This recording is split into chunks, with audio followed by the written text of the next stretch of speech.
Jadi dijadikan indah ya pandangan manusia, pandangan kita terhadap yang pertama adalah pasangan. Bismillahirrahmanirrahim.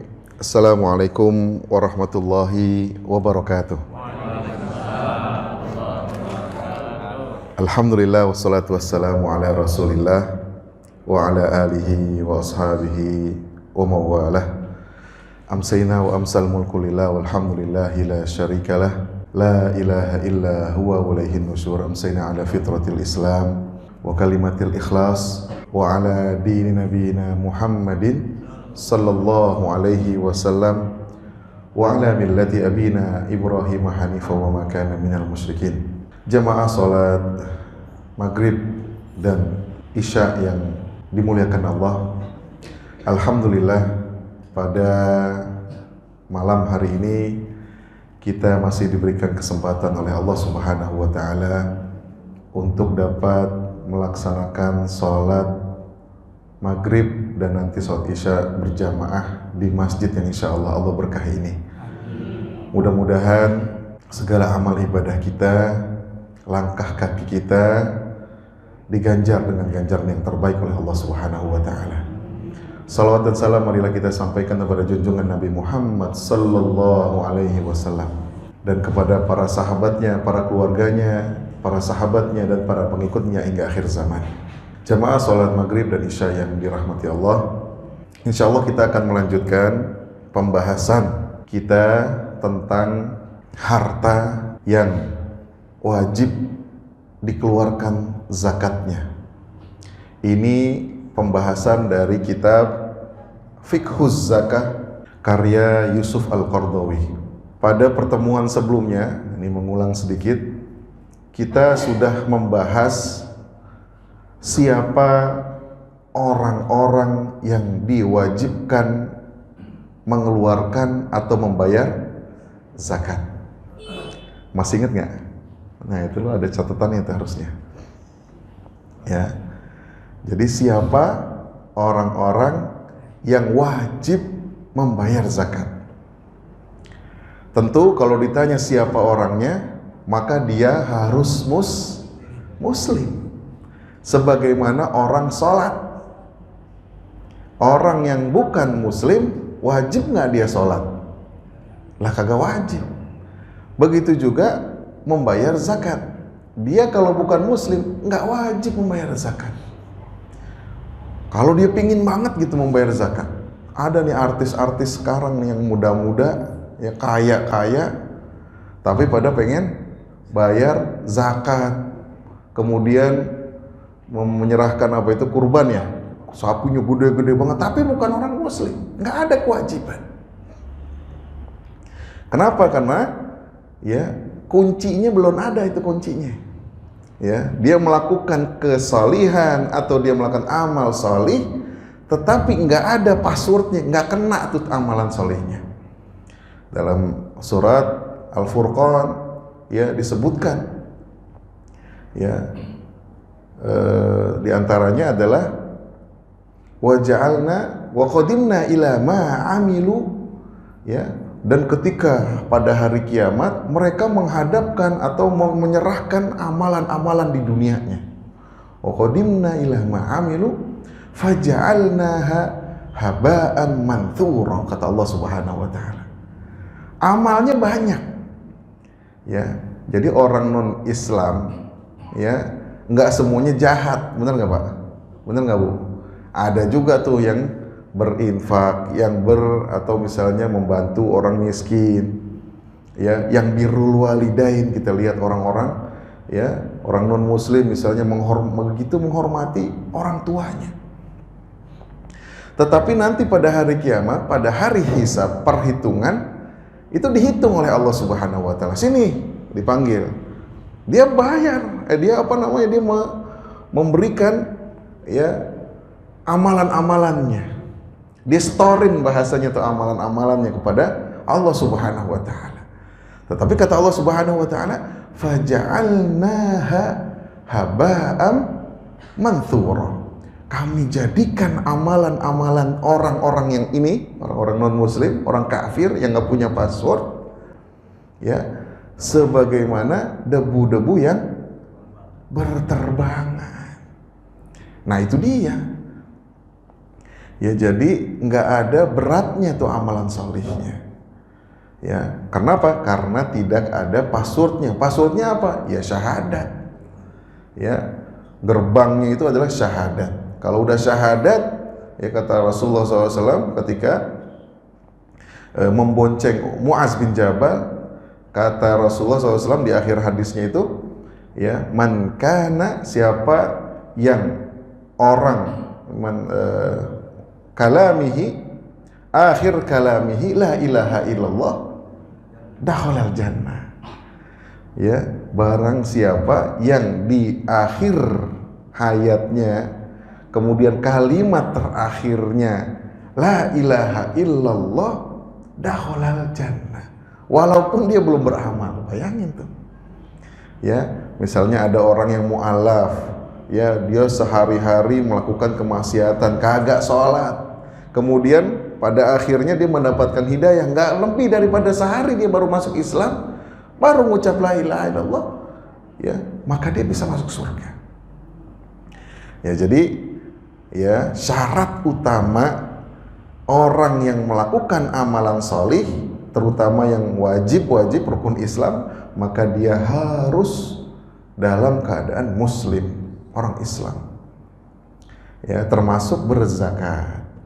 Kemudian apalagi ya orang yang yang diwajibkan untuk membayar zakat selain daripada orang muslim, berarti dia adalah orang yang berakal, baligh, sama seperti sholat. Sama seperti sholat. Cuman ada yang membedakan. Apa yang membedakan? Hah? Ayo, yang membedakan apa? Yang membedakan antara ya syarat wajib zakat dengan syarat wajib sholat. Kalau sholat harta punya apa kagak, wajib gak tetap sholat? Nah itu dia kita pengen bahas. Ya, jadi orang yang ya difardukan atau diwajibkan untuk melaksanakan sholat 5 waktu, mau dia punya harta, ya berarti yang berkepunyaan, aghnia, orang kaya, ataupun orang fakir atau miskin, maka dia tetap diwajibkan untuk melakukan sholat. Bedanya kalau zakat, kalau orang yang kagak punya harta, maka dia tidak diwajibkan berzakat. Nah, jadi kalau syaratnya sebetulnya sama, cuman yang membedakan adalah dia punya harta atau tidak. Nah sekarang pembahasannya adalah tentang syarat wajib harta. Jadi nggak semua harta itu nanti dikeluarkan zakatnya. Zakat yang harta yang kayak gimana dulu nih? Syaratnya yang kayak gimana dulu? Bukan jenisnya ya. Kalau jenisnya kita udah tahu. Ya, yang namanya zakat mal itu ya ada beberapa jenis. Contohnya emas, perak, apalagi pertanian, peternakan, perdagangan, satu lagi rikaz. Apa itu rikaz? Ya, galian ya, galian ya, tambang dan seterusnya. Lukotoh juga termasuk. Itu zaman dulu, ya, itu zaman dulu ketika harta itu diidentikan dengan 5 yang disebutkan tadi. Ini dalam surah Al-Imran ada. Zuyyina lin-nasi hubbus syahawat minan nisa'i wal banina wal qanatiril muqantarati minadh dhahabi wal fiddah wal khairil musawwamati wal an'ami wal hars. Jadi dijadikan indah ya pandangan manusia, pandangan kita terhadap yang pertama adalah pasangan. An-nisa berarti yang laki-laki demen wanita, yang wanita demen laki-laki. Ini fitrah. Jadi kalau yang laki-laki demen laki-laki ini kagak fitrah ini. Ya. Ya, tahu perempuan demen perempuan. Nah, kagak fitrah nih. Ya, maka dijadikan indah pandangan terhadap an-nisa wal banin. Al-banin itu apa? Anak-anak. Anak-anak. Ya. Makanya comel-comel banget pengen. Mana bukan anak kita aja kadang-kadang kita gemes banget tuh. Ya, apalagi anak kita kadang-kadang kita gendong-gendong, dipeluk, diapain segala macam. Mas luar biasa. Albani. Ya, walaupun nanti kalau udah gede ya dikeselin gitu ya. Kesel nih anak ini dulu anak-anak lucu-lucu banget, sekarang mah ngeselin. Ya, biasa gitu ya. Al-banin wal qanatiril muqantarah. Al-qanatiril muqantarah, harta benda. Zaman Rasulullah harta benda identik dengan yang tadi, yang 5. Ya, biasanya orang yang punya harta atau orang yang kaya biasanya dia punyanya yang 5 ini. Apa itu tadi? Az-zahab wal fiddah, emas dan perak. Bisa berupa perhiasan, bisa berupa koin. Kan dulu udah ada ya, dari Romawi udah ada. Jadi Rasulullah SAW juga menggunakan ya koin dari Syam ketika itu. Ya, atau kalau dengan kata lain fulus, dirham, dinar dan dirham itu punya Jazirah Arab. Tapi ya sebelum daripada itu, ya sebelum ada capnya, ya jadi Rasulullah SAW menggunakan alat pembayaran berupa koin atau perhiasan emas yang senilai dengan barang dagangannya. Nah itu ya, jadi al-fiddah, al-dhahabi wal-fiddah wal khayl musawwamati wal an'ami wal hars. Apalagi ya, orang dulu kalau yang dikatakan kaya itu punya peternakan, al-an'am, betul ya?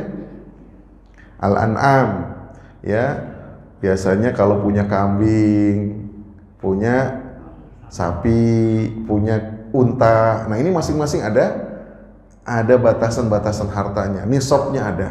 Misalnya ya, kalau kambing 40 ekor, maka baru dia kena zakat 1 syatan atau 1 anak kambing. Kalau dia punya 5 ekor unta, baru kena lagi ya. Jadi nggak sama antara unta dengan sapi atau dengan kambing. Itu 2, adz-dzahabi wal fiddah wal khayl musawwamati wal an'ami wal harth. Al harth itu apa?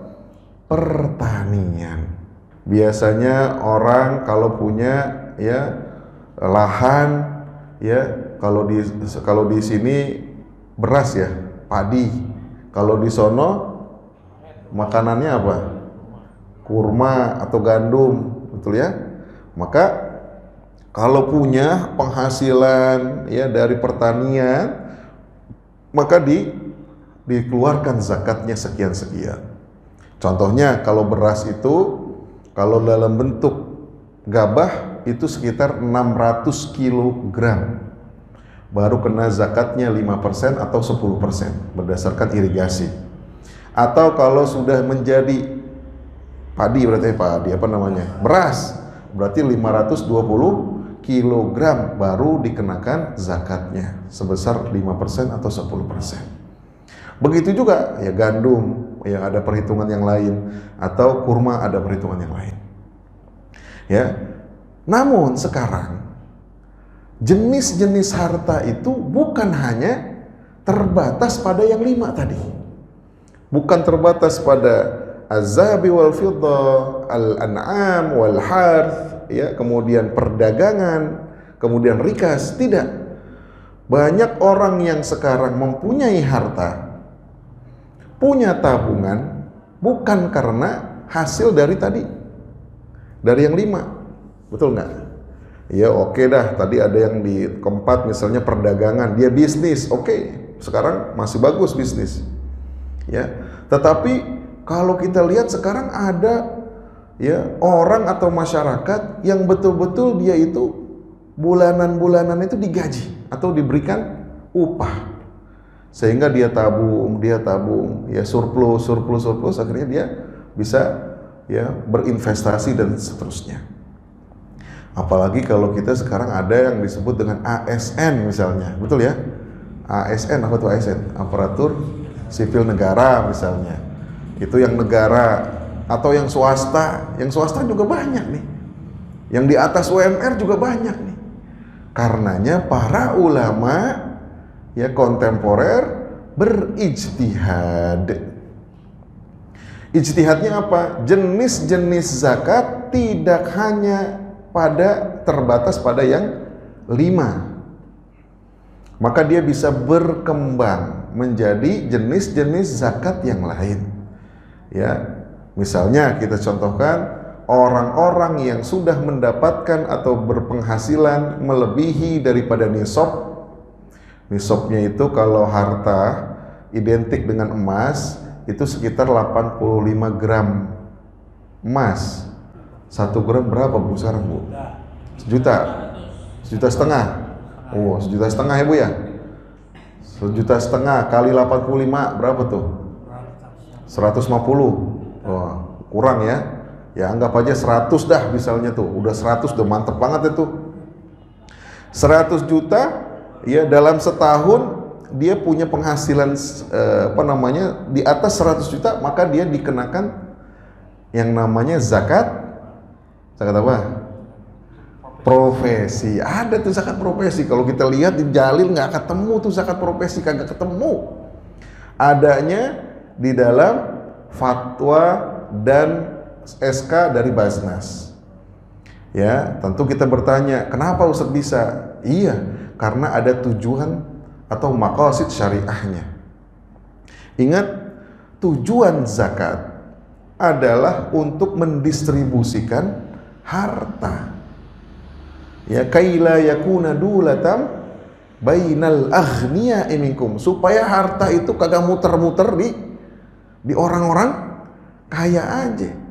Ya, sekali-sekali ke bawah gitu kira-kira. Nah, begitu. Makanya ada instrumen ya dalam Islam. Walaupun ini bentuknya adalah instruksi dari Allah Subhanahu wa taala. Instruksi dari Allah itu kan perintah. Wa aqimus shalah wa atuz zakah. Aqimus shalah seperti kita sholat, ya ritual, nggak ada hubungannya sama manusia. Tapi kalau zakat, perintahnya dari Allah tapi diperuntukannya untuk manusia. Siapa? Nah, kita sebut, ada yang disebut dengan asnaf zakat. Ya, innamas dalam surat At-Taubah ayat 60. Innamas shadaqatu lil fuqara wal masakin wal amilina 'alaiha wal mu'allafati qulub ila akhiri. Ada berapa tuh? 6, 8, 10. Ada 8. Ya, ada 8 golongan atau 8 asnaf yang sudah disebutkan ya peruntukan zakatnya. Jadi nggak sembarangan. Zakat itu harus sesuai dengan peruntukannya. Jadi nggak boleh ya terlepas dari ke-8 asnaf atau golongan tersebut. Baik, yang pertama ya ini tentang kita masuk kepada syarat wajib zakat harta.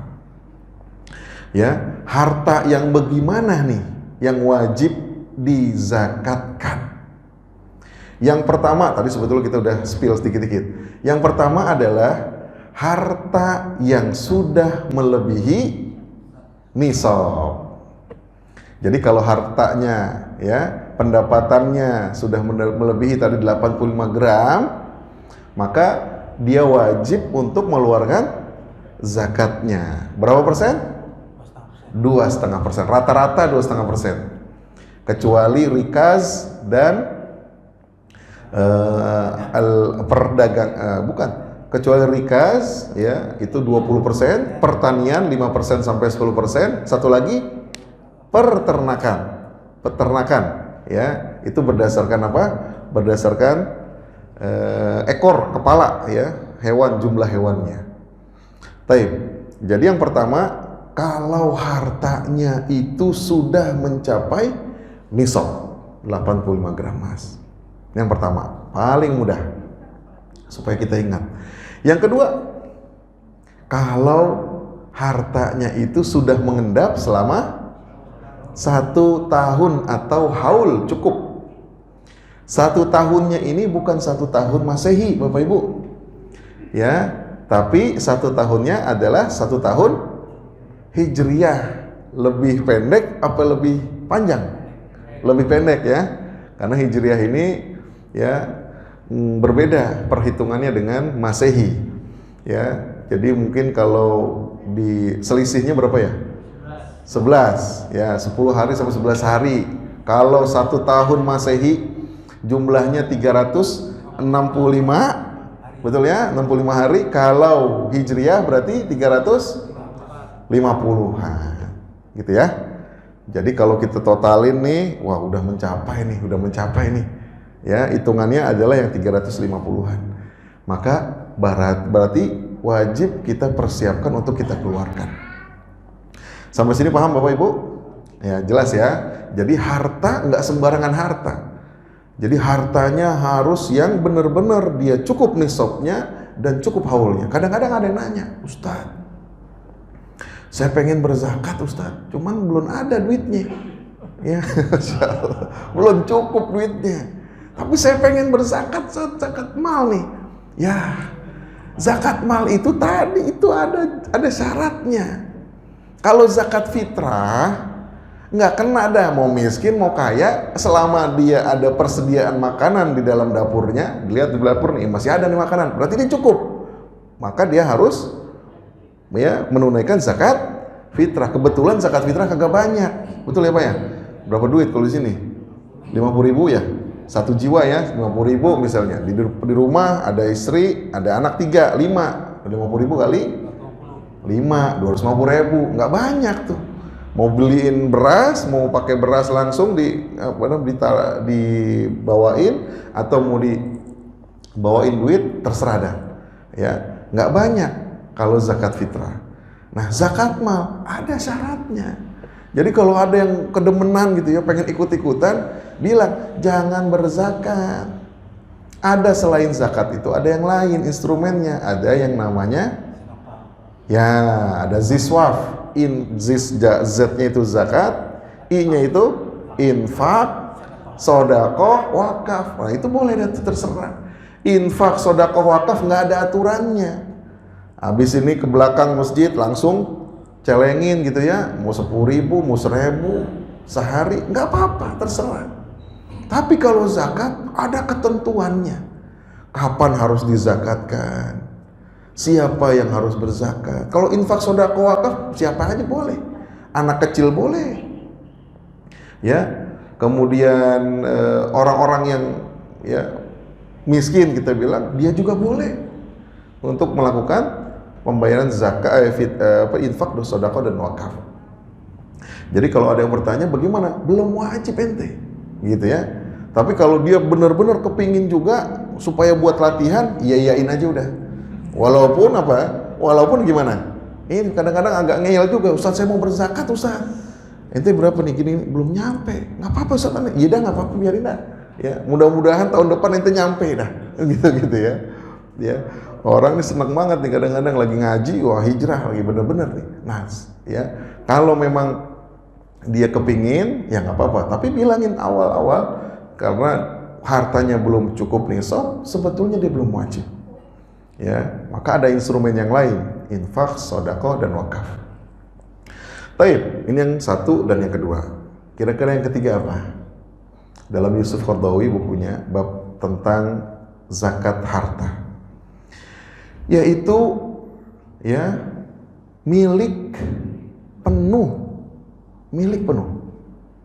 Jadi kalau misalnya harta kita masih bercampur ini berarti apa ya contohnya ya, misalnya beli aset berdua gitu ya, contohnya misalnya paling gampang tadi emas dah. Emas itu tadi berapa gram kalau cukup nisab? 85. Belinya waktu itu ada yang jual 100 gram logam mulia, bisa nggak dibelah dia? Kalau jualan bisa dibelah nggak tuh logam mulia, dibelah nggak? Lah kagak bisa, nggak ada harganya ntar kalau begitu. Ntar sertifikatnya bagaimana? Emang dipotong juga tuh sertifikatnya? Nggak bisa. Jadi gimana nih? Waduh nggak sempet nih anak nih, nggak punya duit nih. Anak ajak dah saudara misalnya, ya saudara atau temennya untuk bareng-bareng kita share nih. Kenapa? Karena dia lagi butuh nih. Ya, dia jualnya juga di bawah harga pasar, kita beli dah beli. Anggap saja si A belinya 50%, separoh, yang satunya 50% atau 50%. Iya, ya. Dibagi dua lah. 50 gram. Ya, dengan asumsi mereka nggak punya harta emas yang lain. Kira-kira nih, emas ini ya wajib ditunaikan nggak zakatnya? Nah, nggak, belum. Nah, belum.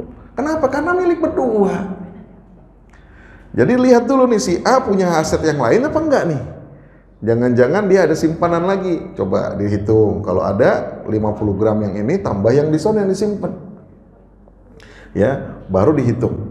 Kalau yang enggak ada ya sudah, berarti dia bukan ya termasuk orang yang harus mengeluarkan zakatnya.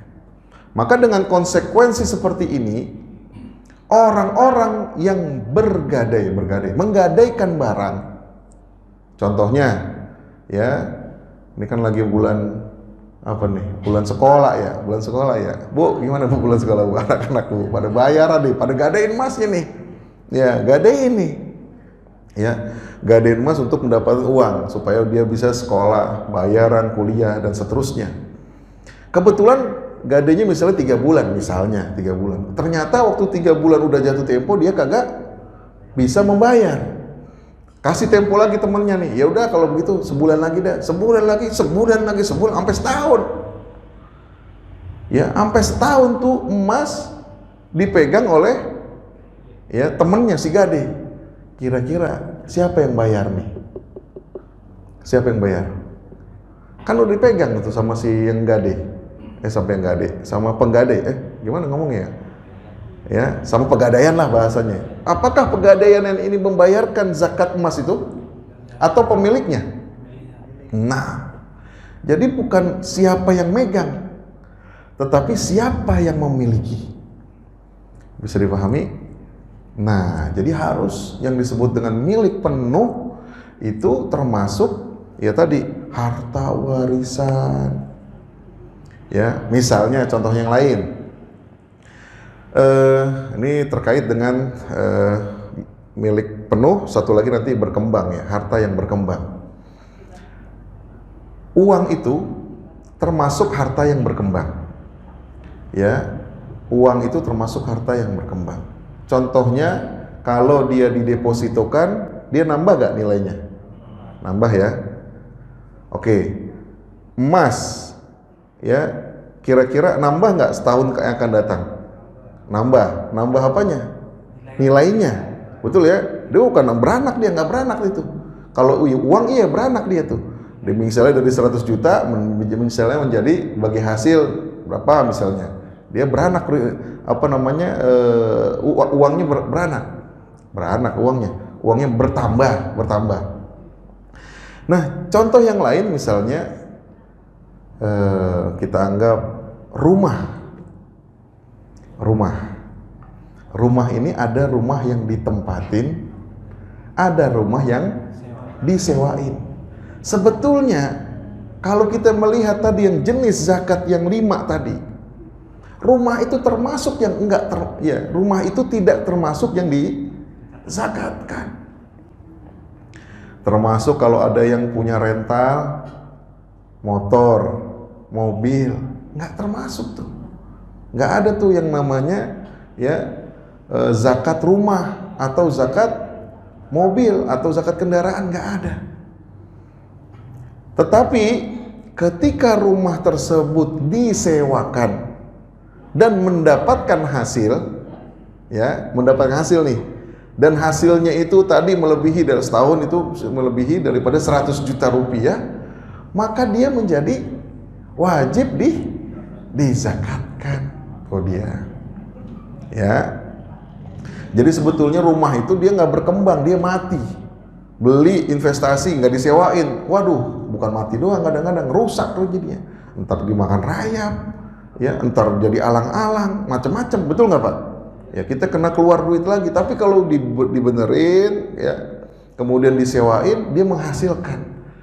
Ya, dia bisa jadi benda mati, dia bisa jadi hidup kalau kita perlakukan ya berbeda.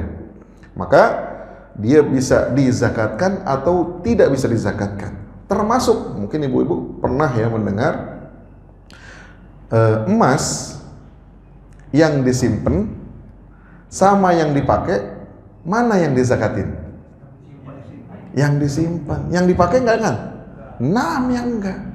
Begitu juga rumah yang kita tinggali, kendaraan yang kita pakai, beli nih baru nih, kita pakai sendiri, maka nggak dizakatin. Dalilnya apa? Rasulullah SAW, ya, kalau contoh klasiknya itu adalah ya hewan ternak. Tadi kan ada hewan ternak kan, al-an'am itu kan dizakatin, bener nggak? Hewan ternak itu dizakatin nggak? Dizakatin. Hewan ternak itu bedanya apa? Sama dengan sama hewan-hewan yang dipekerjakan. Ada bedanya nggak? Apa bedanya? Yang dipekerjakan berarti yang dibajak sawah kalau kita, kayak gitu ya. Jadi yang dibajak, ya, yang buat operasional, dia tidak termasuk yang dizakatkan, dikeluarin nih. Walaupun sama-sama hewan ternak, sapi, sama-sama sapi, tapi yang satu ya dia dikasih makan, kemudian dia beranak, kemudian dia mengeluarkan susu misalnya, dan seterusnya. Jadi diternak. Beda ya.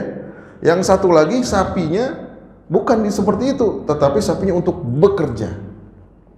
Maka dia tidak wajib untuk dikeluarkan zakatnya. Karena apa?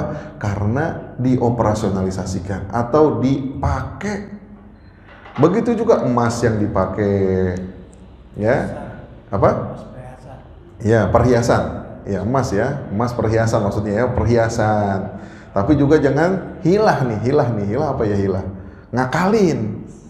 Nah, ini ibu-ibu nih, ya, ada nih harta emas perhiasan 100 gram, ya. 100 gram nih ya, setahun dia harus disimpan, yang dikeluarin yang disimpan. Udah mau setahun belum, gimana itu? Pakai biar kayak nah ini ngakalin nih. Nah, kagak boleh, Allah yang tahu tuh ya. Wah, bahaya ini ya. Ada juga kadang-kadang tuh mobil-mobil kan banyak tuh ya, mobil-mobil sport yang kagak dipakai-pakai, kadang-kadang emang buat koleksi segala macam. Ya dizakatin tuh seharusnya. Kalau dia disimpan, nilainya berapa? Dihitung. Ya sekarang hitungannya bukan emas doang jadinya. Ya, jadi misalnya dia punya asetnya ada yang ya dalam bentuk uang, ada bentuk saham, ada bentuk obligasi, ada bentuk investasi. Ini dihitung semua. Selama tidak dipakai atau disimpan. Kadang-kadang orang jadi mikir, kata Ustadz, kalau misalnya setahun nggak dipakai, maka dia harus ya dikeluarin. Jadi gimana? Ya udah kita pakai dulu dah, paling nggak setahun sekali dah. Nah ini berarti ngakali syariat. Ntar ente diakalin sama Allah ntar kalau begitu. Nah itu berbahaya. Ya, jadi milik penuh artinya tadi dia harus betul-betul menjadi milik dirinya. Kalau dia bersyarikat, apakah dia tadi belinya bersama-sama atau mendapatkan warisan yang belum dipecahkan? Ada yang gitu ya, ya belum dipecahin, kemudian asetnya dikontrakin, ya kontrakannya misalnya 100 juta. Nah siapa yang bayar nih? Siapa yang bayar? Oke, bagian siapa tuh? Dihitung dulu, ya dihitung dulu bagian siapa. Kalau bagian si fulan, oke 50, saya juga 50 lah, belum kalau begitu. Tinggal dihitung lagi ada nggak aset-aset yang lain, ya. Jadi kita mesti memahami nih milik penuh. Konsekuensi daripada milik penuh termasuk juga ya harta-harta yang kita sebut dengan harta wakaf.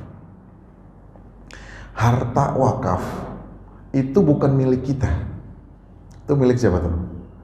Ya, waqfulillah, wakaf itu untuk Allah. Jadi udah miliknya Allah Subhanahu wa taala. Jadi harta yang wakaf, yang statusnya wakaf, itu nggak perlu dizakatin kecuali ya, ini masjid wakaf, tapi di sini misalnya ada usaha atau ada sekolah atau ada segala macam yang di situ mendapatkan penghasilan, maka itunya yang dizakatin. Ya. Jadi konsekuensinya hartanya Allah tidak perlu lagi dizakatkan. Kemudian konsekuensi yang lain termasuk harta-harta yang haram. Nah, ini juga nih. La yuqbalullah, Allah tidak menerima harta yang haram. Innallaha thayyibun. Ya, Allah itu thayyib, bersih, baik, suci. Ya, dan menyukai kesucian. Jadi kalau ada harta-harta ya yang tidak baik, ya kan ada tuh khudz min amwalihim shadaqatan tutahhiruhum wa tuzakkihim. Ini ayat Al-Qur'an nih. Ambillah harta-harta, khudz min amwalihim shadaqatan, sebagai pengeluaran daripada zakat. Shadaqah di sini zakat. Tutahhiruhum, supaya mensucikan harta tersebut. Ini salah kaprah kalau begini. Ya, dia korupsi, ya supaya korupsinya menjadi bersih, ya dia haji. Lah, sama aja. Ya Allah, depan Ka'bah, ya Allah bersihkan harta saya, ya Allah, dikorupsi. Ya, kagak bisa, nggak boleh. Kecuali dia taubatan nasuha, dia pulangin tuh gitu ya, baru mungkin diterima tuh taubatnya. Hah? Iya. Kalau triliunan gimana pulanginnya? Ya. Nah, begitu. Jadi jangan menjadi alasan nih ya. Jadi harta-harta yang haram ya tidak wajib dizakati. Nggak boleh dizakatin. Kenapa? Nggak perlu dizakatin. Walaupun beberapa ulama mengatakan ambil aja dulu daripada ntar diambil orang lain. Kan begitu. Ya. Artinya bukan zakat itu. Tapi apa? Sedekah atau infak atau yang biasa kita sebut dengan ada kotak-kotak riba, Pak. Ada kotak amal, ya di masjid-masjid gede itu kadang-kadang ada kotak kan buat infak, sedekah, wakaf gitu ya. Ada di situ kotak riba tulisannya. Ada, dia bingung nih, ya. Kadang-kadang orang kadang-kadang di perumahan-perumahan besar gitu ya, mungkin punya tabungan. Dia bingung nih mau diapain nih. Ustadz bilang riba kagak boleh. Keluarin. Mau keluarin kasih siapa? Ya, maka dikeluarin, ditaruh tuh di situ. Ternyata yang kalau kita sebut nih, yang paling banyak di situ ternyata tuh. Iya, coba tuh ke Cibubur sono. Yang paling penuh di situ itu. Luar biasa. Nah, bagusnya jamaah DKM-nya memahami ya, dana riba itu tidak boleh digunakan ke dalam masjid. Keluar masjid boleh. Bikin jalan, bikin MCK nih ya tempat wudhu, tempat kamar mandi dan seterusnya, tambal jalan dan segala macam masih boleh. Ya, maka kalau kita lihat dari fatwa Majmu'ah Fatawa di Arab Saudi juga memperbolehkan menggunakan harta riba daripada tidak diambil. Karena banyak yang bertanya, bukan kita yang nanya, orang-orang Arab sendiri yang bertanya pada muftinya, bagaimana kami yang mempunyai rekening di bank-bank ya di Eropa ya, di Inggris, di Swiss, di tempat-tempat yang seperti itu, bagaimana dia mau memperlakukan dana ribawinya? Ambil ya, kemudian diberikan kepada pengkhususannya tadi. Jadi nggak sembarangan tuh dibikinin, misalnya dikasih makan orang. Ini jangan dikasih makan orang, ya. Jangan dibuatin di masjid, ya, di dalam masjid. Kalau keluar masjid masih boleh. Taib, ya. Tadi sudah satu cukup nisab, cukup haul, kemudian apa lagi? Milik penuh, berkembang. Yang kelima apa dia? Bebas hutang. Nah, jadi orang yang berhutang, ya dia nggak wajib zakat. Yang wajib apa? Orang yang berhutang, ya bayar hutang. Itu yang wajib. Orang nih utang, ya sampai kapanpun dia pasti akan membayar hutangnya. Bahkan orang yang mati syahid, dia mesti tergantung sebelum hutangnya dilunasi. Rasulullah SAW juga bersama. Ketika mendengar ada sahabat yang meninggal, kemudian Rasul mengatakan, si fulan punya hutang, kalau begitu ente aja yang sholatin. Rasulullah nggak mau sholatin. Kemudian ada sahabat yang mengatakan, ya Rasulullah saya yang menjaminnya. Baru Rasulullah sholatin. Masya Allah. Artinya begitu besarnya ya perhatian Rasulullah SAW kepada orang-orang yang mempunyai hutang. Ya hutang ya. Ya, jadi orang-orang yang mempunyai hutang, maka yang diwajibkan kalau dia ada uang, maka yang diwajibkan terlebih dahulu adalah membayar hutangnya. Itu yang wajib. Udah selesai, baru wajib bayar zakat. Gitu. Nah, ini lain. Nah, ya kalau ya Ustadz, ada orang kaya nih, ya. Dia kayanya dari utang juga, Ustadz. Bagaimana, Ustadz? Nah, ya, ini harus dibedain ya. Ada utang primer, ada utang sekunder, ada utang tersier. Ada utang orang bener-bener pengen nggak bisa makan. Ada tuh, bisa bedain ya. Ada orang yang benar-benar datang tok. Waalaikumsalam Pak. Besok udah hari Senin Pak. Ya, minta tolong Pak. Anak saya belum makan. Ya, besok mau sekolah lagi, belum ada seragam segala macam. Waduh. Ini berarti susah banget nih orang nih. Ya, kita tolongin dah sebentar dah ya. Ya, kita tolongin, kasih kalau ada tas dikasih. Keingetan itu. Anaknya bisa keingetan bertahun-tahun kalau lewat rumahnya, dulu yang nolongin saya nih. Ya. Dulu waktu masih kecil, ya udah gede nih, dia nolongin saya nih. Bapaknya udah tua, sekarang kita lihat, dia inget tuh pasti. Kenapa? Karena ditolongin. Utang karena darurat. Beda sama dia udah punya ini, udah punya itu, dia pengen kembangin lagi usaha yang ke 100. Ya, misalnya, ya, dia punya outlet ada 100, yang 100 itu pakai ngutang lagi. Nah, itu beda. Makanya di dalam asnaf zakat termasuk salah satunya adalah orang yang al-gharimin, orang yang berhutang. Orang yang berhutang itu harus dibayarin hutangnya. Ya, asnaf zakat, orang yang berhak menerima zakat salah satunya adalah orang yang berhutang. Betul nggak? Adil nggak kalau kita bilang orang si A tadi yang pertama, ya, yang benar-benar dia lagi butuh. Yang satu lagi, yang kedua, yang 100 outlet nih. Ya, kita bayarin utangnya 100 outlet. Yang satu lagi kita bayar, nggak adil. Maka yang perlu dibayarkan adalah yang darurat tadi. Rasulullah SAW pernah berhutang. Rasulullah itu bukan nggak berhutang. Pernah Rasulullah berhutang dalam kondisi darurat. Ingat ya, ini pernah kita bahas juga nih, al-qard, pinjaman. Pinjaman itu hanya dilakukan dalam kondisi darurat. Jadi kalau pinjaman untuk konsumtif, pinjaman untuk lifestyle itu tidak sesuai dengan syariah.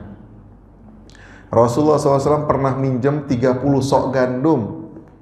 Ya, bahasanya Rasulullah pernah minjem beras dari orang Yahudi namanya Abu Syam. Ya, kenapa? Karena ketika Rasulullah hari pertama di Ummu Salamah, ya kemudian ketika pagi-pagi Rasulullah pulang dari masjid, apa yang mau kita makan ya Rasulullah? Ya, kata Ummu Salamah, nih ada susu sama kurma. Dilihat, ya buat cukup satu orang doang nih. Makan dah kalau begitu. Rasulullah puasa lagi. Besok Rasulullah ke rumah istri yang lain, Siti Aisyah. Kemudian Siti Aisyah mengatakan, ya Rasulullah, mau makan apa ya Rasulullah? Ini yang ada aja nih. Rasulullah bertanya kepada Siti Aisyah, ada makanan apa? Nih, ada gandum, segenggam gandum. Ya, yang kalau dibuat roti hanya cukup dimakan oleh satu orang. Nah, ini kan berarti dalam kondisi darurat. Akhirnya Rasulullah mengatakan, bikin makan. Ya, Rasulullahnya enggak makan. Rasulullah puasa lagi, gitu ya. Sehingga Rasulullah perlu memikirkan untuk kebutuhan dasar keluarganya. Ingat ya, Rasulullah SAW itu bukan miskin. Rasulullah SAW itu dari dulunya udah kaya. Ya, mulai dari Rasulullah SAW ya menikah dengan Siti Khadijah, ya, kemudian Rasulullah SAW hijrah ke Madinah, lebih kaya lagi. Kenapa? Karena banyak sekali peperangan ghazwa ya, yang diikuti Rasulullah maupun yang tidak diikuti Rasulullah, dan Rasulullah menang. Ghanimahnya buat siapa? Dalam surat Al-Anfal coba kita lihat, yas'alunaka 'anil anfal qulil anfalu lillahi war rasul. Ya, mereka bertanya kepadamu ya Rasulullah. Mereka ini siapa? Para sahabat. Para sahabat bertanya kepada Rasulullah, ya Rasulullah, ini banyak nih harta nih. Ini buat siapa nih ya Rasulullah? Maka kata Allah, turun ayat, ya, peruntukannya adalah untuk Allah dan Rasulnya. Rasul yang bagiin. Ya, maka yang punya yang pergi berperang dengan kendaraan, maka dilipat gandakan. Ya, jadi begitu ya. Makanya orang-orang dulu kalau berperang itu membawa hartanya. Kenapa? Membawa hartanya. Orang-orang, kalau kita lihat film-film ya Ar-Risalah dan lain-lain, orang-orang itu ya kalau berperang itu membawa hartanya. Kenapa? Membawa persenjataan yang lengkap. Nah, itu iyalah kalau persenjataan lengkap dia untuk untuk bertahan, untuk membunuh, untuk berperang. Ya, tetapi kadang-kadang ada harta yang dibawa juga. Kenapa? Tadi di deposito. Jadi sebatas mana yang dibawa maka dikalikan 2, kan begitu. Ya, jadi orang-orang yang membawa kuda maka dia akan mendapatkan kuda 2 kali lipat. Yang membawa 10 kuda, misalnya Utsman bin Affan, ya, ketika perang dia ya memberikan kuda kepada para sahabat yang lain. Anggap aja misalnya 10 atau 100 kuda. Maka ketika ghanimah dibagikan dulu kepada orang-orang yang punya harta tadi. Ya, baru nanti dibagikan kepada orang-orang yang yang nggak pakai, yang gembel dah bahasanya ya. Ya, yang cuman pakai anuan dah, cuman pakai pedang doang nih ya. Nah itu. Ya, modalnya nggak ada dia modalnya, kan begitu. Iya, begitu. Jadi perang itu begitu. Ya, jadi perang itu semakin banyak dia membawa harta, maka dia juga akan semakin banyak mendapatkan ghanimah. Kenapa? Pengorbanannya. Kalau dia nggak menang, berarti ya tewas, mati, kan begitu. Iya. Jadi antara dua, kalau dia menang, alhamdulillah dia mendapat ghanimah. Kalau dia nggak menang, habis tuh, dibawa kabur sama musuhnya, menjadi tawanan perang dan seterusnya. Baik, yang terakhir. Ya, yang terakhir adalah melebihi daripada kebutuhan pokok. Ada 6 jadinya ya. Jadi kalau orang yang berzakat, maka dia harus melebihi dari kebutuhan pokoknya. Jadi kebutuhan pokoknya udah terpenuhi belum? Kalau dia udah terpenuhi, baru dia berzakat. Ini kadang-kadang belum terpenuhi. Ya udah belum terpenuhi tapi berzakat. Enggak. Makanya ada yang disebut dengan OKB. Apa itu OKB? Orang kaya baru. Orang kaya baru belum tentu dia berzakat. Kenapa? Karena dia baru transfer, ya nggak lama seminggu dia tertransfer lagi, hilang lagi, habis, ya tiris lagi saldo nih. Ini belum yang begini. Yang dikatakan orang OKB ini orang kaya beneran. Nah itu ya. Kenapa? Karena kalau kita tarik grafik, nggak pernah dia kurang dari saldo 100 juta. Ini baru beneran kaya nih, dia yang zakat. Paham ya? Jadi zakat itu nggak main-main. Zakat itu hanya kepada orang-orang yang mampu saja. Jadi kalau bukan orang yang mampu atau baru mampu, belum tentu. Ya, maka ganjarannya sangat besar. Orang yang berzakat itu ganjaran sangat besar. Yang pertama tadi, khudz min amwalim shadaqatan tutahhiruhum wa tuzakkihim. Dia mensucikan hartanya. Harta itu disucikan oleh Allah Subhanahu wa taala dan diberkahi. Yamhaqullahu riba wa yurbis sadaqat. Makanya ada pernah kadang-kadang kita dengar gitu ya. Ini orang habis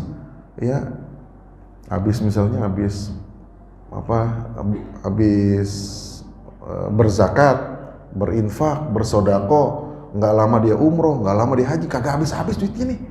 Ya, kenapa tuh? Ternyata Allah yang kasih keberkahan. Berkah itu belum tentu nominal.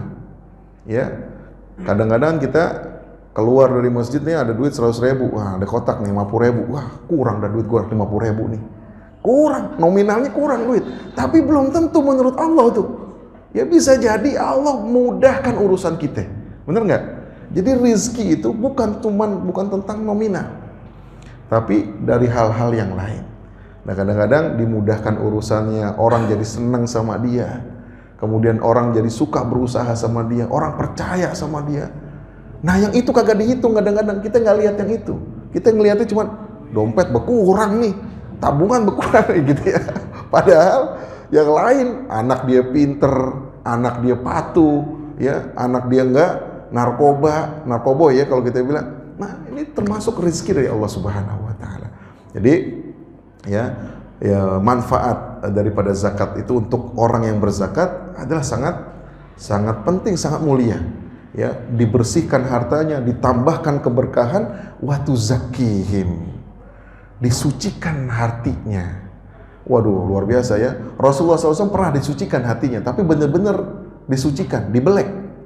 Ya, Rasulullah pernah waktu masih kecil diambil sama Jibril, dibelek dadanya, kemudian disucikan dengan air zam-zam. Ketika itu kemudian ditaruh lagi. Pernah dengar ya?